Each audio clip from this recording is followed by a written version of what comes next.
DMP commissioner, RAB মহাপরিচালক ও police মহাপরিদর্শক আইন শৃঙ্খলা বাহিনীর এমন শীর্ষ পদের দায়িত্ব পালনকালেই দুর্নীতি অনিয়মের অসংখ্য অভিযোগ ওঠে বেনজির আহমেদের বিরুদ্ধে।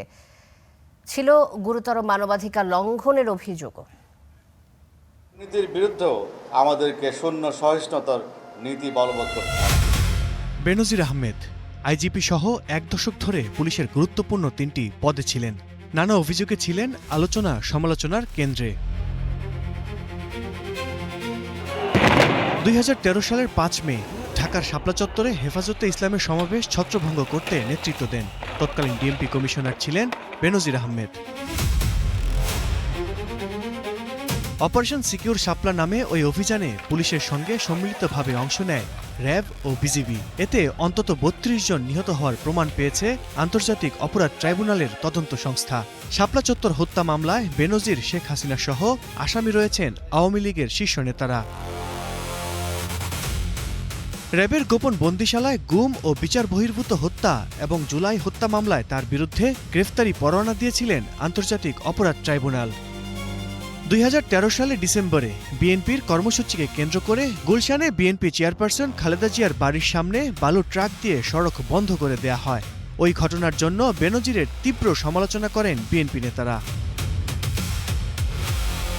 ২০১৮ সালে দৈনিক প্রথম আলোতে এক সাক্ষাৎকারে বিচার বহির্ভূত হত্যাকাণ্ডকে ভুল শব্দ বলে দাবি করেন। পরে বিভিন্ন বক্তব্যে বিচার বহির্ভূত হত্যাকাণ্ডকে একটি মহলের সস্তা প্রচারণা বলে উল্লেখ করেন তিনি। ২০২১ সালে ঢাকার আশুলিয়ায় বোট ক্লাবে ব্যবসায়ী নাসির মাহমুদ ও পরিমণির বাকবিতণ্ডার বিষয়টি দেশজুড়ে আলোচিত হয়। তখন সামনে আসে ওই ক্লাবের সভাপতি, তৎকালীন আইজিপি বেনজির আহমেদ। প্রশ্ন উঠেছিল, একজন সরকারি কর্মকর্তা কিভাবে বিলাসবহুল এমন বাণিজ্যিক ক্লাবের সভাপতি হন?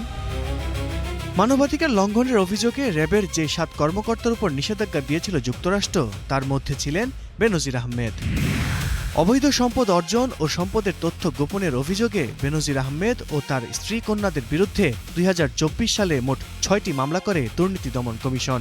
এতে বেনজির, তার স্ত্রী ও ২ মেয়ের বিরুদ্ধে ৭৪,১৩,৩৯,০০০ টাকার জ্ঞাত আয় বহির্ভূত সম্পদ অর্জন ও সম্পদের তথ্য গোপনের অভিযোগ আনে দুদক।